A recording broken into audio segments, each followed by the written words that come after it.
And now we come to the very important core series in the daily spine fit exercises.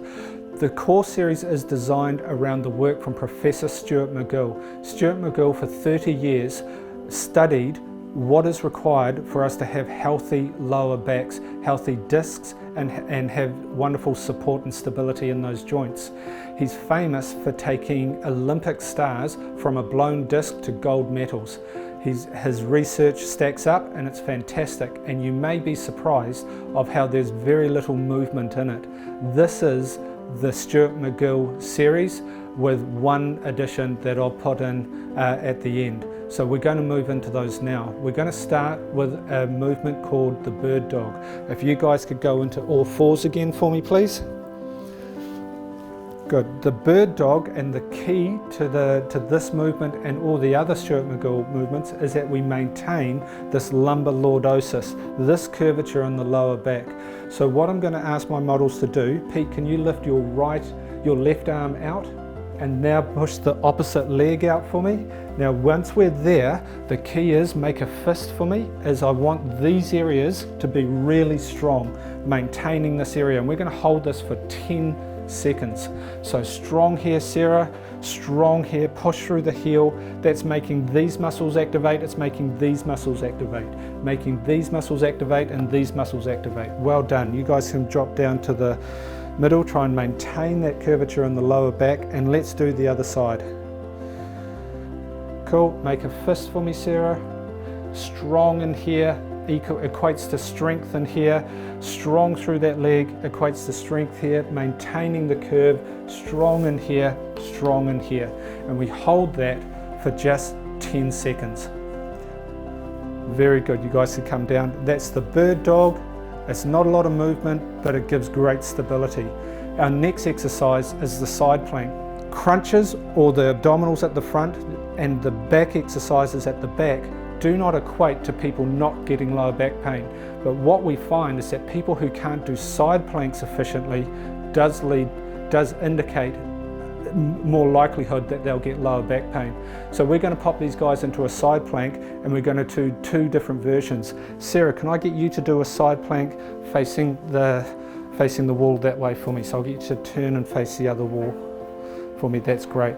With Sarah, we're going to ask Sarah to keep her knees on the ground and go up in a side plank just from here. Now the side plank for Sarah here is, if you can, just have your arm there as a contraction of the lower half to lift this pelvis towards the ceiling. We want to hold this for 10 breaths. Pete, can I get you to do one facing this way with the more extended version, which is we split our legs here and then we go up and we hold that plank with those legs as they are. Cool. I'll get you guys to swap that round and go the other way for me. So if you can do the other way for me, Sarah. Pete, can I get you to have your feet down there for this one? Lovely. Knees bent. Up we go, Sarah. Contracting hard through here. Pete's got his legs split. He's doing a lot of work here, a lot of work on this side here. Now some people get sore in the shoulder that's connected to the ground. If the shoulder's sore, then I recommend that you stop doing the side plank and maybe get some work done on the shoulder.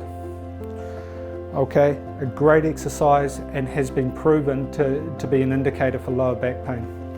Well done, you guys. Very good. These guys were saying how excited they were to do this core series. So now we're going to move into the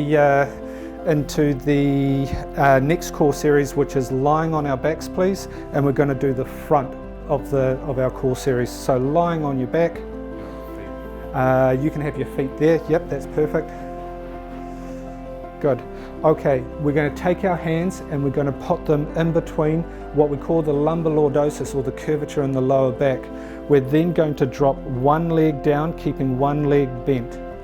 Very good. Now the key to this exercise is that we're working this area of our core. So I want you to contract this area hard first. You guys just contract that area.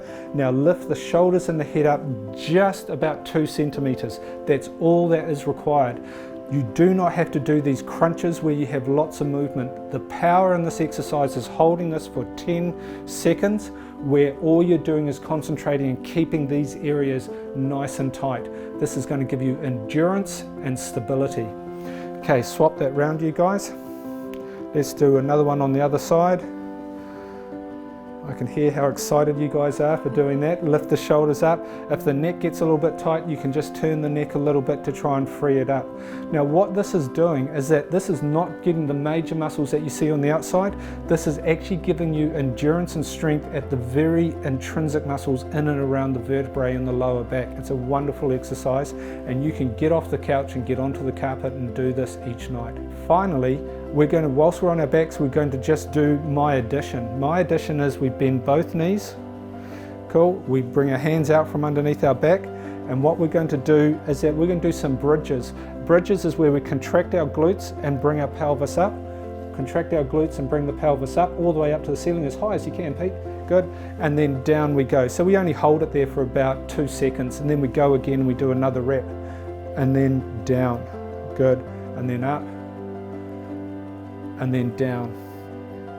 We're just going to do one more for this, and down. Then we're going to advance this by lifting up, staying up there, and lifting one foot off the ground. Now what you have to do here is you have to contract these glutes really, really hard, but as soon as the hamstring starts getting involved in clamping, then I want you to come out of that exercise.